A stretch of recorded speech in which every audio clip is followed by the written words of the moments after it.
Hello friend, আমি আর কে garden থেকে তোমাদের সুমন বলছি। বন্ধুরা, আমাদের ছাদ বাগানে স্থলপদ্ম গাছ করতে গিয়ে নানা রকম সমস্যার কিন্তু সম্মুখীন হতে হয়। পাতা হলুদ হয়ে যাওয়ার সমস্যা, তার মধ্যে এখন প্রচণ্ড গরম চলছে, যার কারণে পাতা হলুদের প্রবলেম হচ্ছে, কুড়ি ঝরে যাওয়ার সমস্যা হচ্ছে এবং গাছের ঠিকঠাক গ্রোথ হচ্ছে না, গাছ সবুজ থাকছে না, নানান সমস্যার সম্মুখীন হতে হচ্ছে এই সময় আরও বেশি করে। তাই গাছকে এরকম সবুজ রাখতে এবং প্রত্যেকটা ব্রাঞ্চে ব্রাঞ্চে এরকম কুড়ি আর ফুল আনতে তোমরা কি করবে, আজকে কিন্তু এই ভিডিওর মাধ্যমে সমস্ত তথ্য দেখাবো। বন্ধুরা, তোমরা দেখতে পাচ্ছ আমার এই গাছে প্রত্যেকটা ডালে ডালে কুড়ি আসছে, নতুন কুড়িতে ভরছে এবং দেখো গাছ ভরে কিন্তু অসংখ্য কুড়িতে কিন্তু স্থলপদ্ম গাছ ভরে গেছে। বন্ধুরা, সিঙ্গেল ভ্যারাইটির স্থলপদ্ম গাছ, ডবল ভ্যারাইটির স্থলপদ্ম, সমস্ত গাছে কিন্তু কুড়ি কন্টিনিউয়াস কিন্তু চলে এসছে।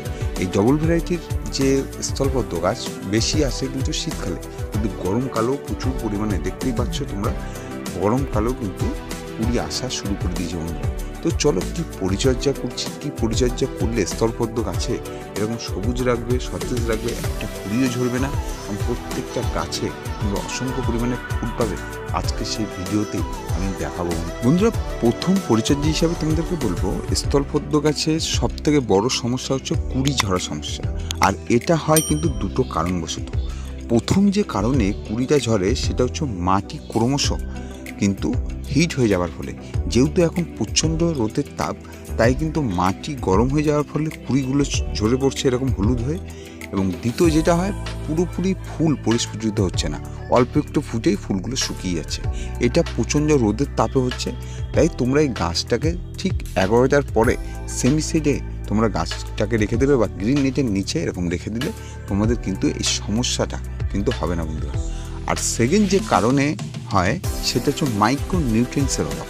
তাই তোমরা গাছে প্রত্যেক 10 থেকে 15 দিন অন্তর একটা করে মাইক্রো নিউট্রিয়েন্টস, সে অ্যাগ্রোমিন গোল্ড হোক বা মোমোমিন হোক বা অ্যাগ্রোমিন ম্যাক্স, যে কোনো মাইক্রো নিউট্রিয়েন্ট, যে কোনো তোমাদের কাছে যেরকম মাইক্রো নিউট্রিয়েন্টস আছে সেই মাইক্রো নিউট্রিয়েন্টস যদি তোমরা স্প্রে করতে পারো, 1 লিটার জলে 2 ml নিয়ে তোমরা যদি স্প্রে করতে পারো, বা তোমরা যদি মোমোমিন দাও বা অ্যাগ্রোমিন ম্যাক্স দাও, 1 লিটার জলে তোমরা 2 গ্রাম নেবে, নিয়ে তোমরা যদি স্প্রে করতে পারো, তাহলে কিন্তু এরকম কুড়ি ঝরার সমস্যা থাকবে না এবং প্রত্যেকটা ডালে ডালে তোমরা কিন্তু অসংখ্য কুড়ি পাবে।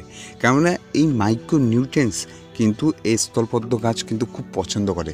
স্থলপদ্ম গাছে তোমরা যদি মাইক্রো নিউট্রিয়েন্টস ঠিকঠাক দিতে পারো, তাহলে কিন্তু গাছের প্রত্যেকটা ডালে তোমরা কিন্তু কুড়ি পাবে এবং কুড়িগুলো ঝরার কিন্তু সমস্যা তোমাদের হবে না। এই কাজটা তোমরা যদি করতে পারো, এই প্রখর গরমেও তোমরা কিন্তু তোমাদের গাছকে সবুজ রাখতে পারবে, সতেজ রাখতে পারবে এবং ডালে ডালে কিন্তু তোমরা কিন্তু কুড়ি এবং ফুলের দেখা কিন্তু পাবে। দ্বিতীয় টিপস হিসাবে তোমাদেরকে বলবো, আমাদের এই যে স্থলপদ্ম গাছের পাতা হলুদ হয়ে যাওয়ার পিছনে সব থেকে বড় কারণ হচ্ছে আমরা কি করি, আমাদের বাগানে প্রচুর রকমের গাছ থাকার কারণে আমরা কিন্তু গাছগুলোকে ঠিকঠাক মেনটেনেন্স করতে পারি না। আমরা বাগানে প্রচুর পরিমাণে গাছ কিনছি, যেটা ভালো লাগছে সেটা কিনছি, যার ফলে কিন্তু গাছ আমরা ঠিকঠাক যত্ন করতে পারছি না। আমরা প্রথমত বলেছিলাম যে এখন যা রোদের তাপ, গ্রিন নেটের নিচে রাখতে বা সেমি শেডে রাখতে এবং প্রত্যেক দিন দুবেলা যদি আমরা ফ্রিজের ঠান্ডা জল স্প্রে করতে পারি দুবেলা, তাহলে কিন্তু এই পাতা হলুদের প্রবলেমটা কিন্তু থাকবে না। এবং টবের মাটিকে তোমরা কিন্তু অবশ্যই ময়েস্ট ভাব করে রাখবে, যার কারণে কিন্তু এই পাতা হলুদের সমস্যাটা হয়। পাতা হলুদের এই সময় এই কারণেই সমস্যাটা হবে, সেটা হচ্ছে ময়েস্ট ভাব না থাকলে, 2 নম্বর হচ্ছে গ্রিন নেট বা সেমিসাইড এরিয়ায় না থাকলে, 3 নম্বর হচ্ছে রাসায়নিকযুক্ত খাবার যদি আমরা গাছে এই সময় স্প্রে করি। বন্ধুরা, এইটা যদি আমরা করে থাকি, আমরা এখন গাছে রাসায়নিকযুক্ত খাবার খুব কম স্প্রে করব। যদি আমরা রাসায়নিকযুক্ত খাবার স্প্রে করে থাকি, তাহলে আমরা বিকেলের দিকে আমরা কিন্তু রাসায়নিকযুক্ত খাবার স্প্রে করব। তাহলে কিন্তু এই পাতা হলুদের সমস্যা থাকবে না, সুস্থ থাকবে গাছ, ভালো থাকবে, গাছের গ্রোথনেস ভালো হবে এবং প্রত্যেকটা গাছ থেকে আমরা কিন্তু অসংখ্য পরিমাণে কুড়ি বন্ধুরা পাবো। গাছ সুস্থ এবং ভালো থাকলে কিন্তু আমরা প্রচুর পরিমাণে কুড়ি আমরা কিন্তু গাছে দেখতে পাবো। বন্ধু, 2 টিপস হিসাবে তোমাদেরকে বলবো, গাছ থেকে অসংখ্য ডালে ডালে কুড়ি পাওয়ার জন্য এবং গাছকে হেলদি এবং সবুজ রাখবার জন্য আমরা কিন্তু ঘরোয়া হোমমেড পদ্ধতিতে আমরা কিন্তু একটা ফার্টিলাইজার তৈরি করব। যে ফার্টিলাইজারে গাছ সুস্থ থাকবে, ভালো থাকবে এবং ডালে ডালে আমরা কিন্তু কুড়ি পাবো। তো তোমরা দেখতে পাচ্ছ, এটার মধ্যে আমি কিন্তু সমস্ত রকম সবজির খোসা কিন্তু আমি ভিজিয়ে রেখেছি, সমস্ত রকম সবজির খোসা।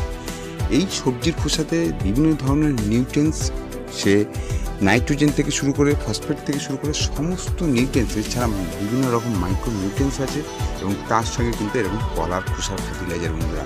এইরকম কলার খোসা তোমরা এরকম ভিজিয়ে রাখবে এবং বিভিন্ন ধরনের সবজি তোমরা কিন্তু ভিজিয়ে রাখবে। এই খাবার যদি এই গরমকালে তোমরা ভরপুর মাত্রায় দিতে পারো 7 দিন অন্তর অন্তর, তাহলে গাছে আর কিছু লাগবে না বন্ধুরা। গাছ থাকবে এবং সবুজ চকচকে এবং প্রত্যেকটা গাছে এরকম কিন্তু আমরা ফুল পাবো বন্ধুরা। তো চলো দেখিনি এই খাবারটা আমরা কি অনুপাতে আমরা কিন্তু গাছে দেবো, চলো দেখি। 9 থেকে 10 লিটার তোমরা যেরকম জল নিয়ে নেবে, আমার এই পাত্রে 9 লিটারের মতো জল হয়েছে এবং আমি 1.5 লিটার আমি কিন্তু এরকম সবজির খোসা বন্ধুরা দেবো। 1.5 লিটার, আমার এই মগটা কিন্তু 1 লিটারের মগ, আমি 1.5 লিটারের মতো সবজির খোসা আমি দিয়ে দিয়েছি বন্ধুরা। এর বেশি তোমরা দেবে না, সবজির খোসাতে কিন্তু খুব পাওয়ারফুল একটা ফার্টিলাইজার, তাই তোমরা বেশি দেবে না। বেশি দিলে গাছ কিন্তু হজম করতে পারবে না। তোমরা যদি 1 লিটারও দাও তাতেও কিন্তু হবে, ঠিক আছে। তোমরা 1 লিটার থেকে 1.5 লিটার 9 লিটার জলে, 9 থেকে 10 লিটার জলে তোমরা 1 থেকে 1.5 লিটার তোমরা দেবে। এর সঙ্গে কলার খোসার ফার্টিলাইজারকেও আমি কিন্তু এরকম 1 লিটারের মতো বন্ধুরা নিয়ে নিয়েছি। এই দুটোকে একসঙ্গে মিক্স করে আমরা কিন্তু প্রত্যেকটা গাছের টবে এইভাবে কিন্তু আমরা দিয়ে যাবো। প্রত্যেক 7 দিন তোমরা যদি এটা দিতে পারো তাহলে কিন্তু গাছ দেখবে এই গরমে কোনো রকম প্রবলেম হবে না। গাছ ভরে তোমরা কুড়ি পাবে এবং প্রত্যেকটা গাছে কিন্তু গাছ সবুজ সতেজ এবং গাছের গ্রোথ তোমরা নিজেরাই দেখতে পেরেছো। আমার গাছের প্রত্যেকটা গাছের গ্রোথ কীরকম, কী হারে সবুজ এবং প্রত্যেকটা ডালে ডালে কী হারে কুড়ি আসছে।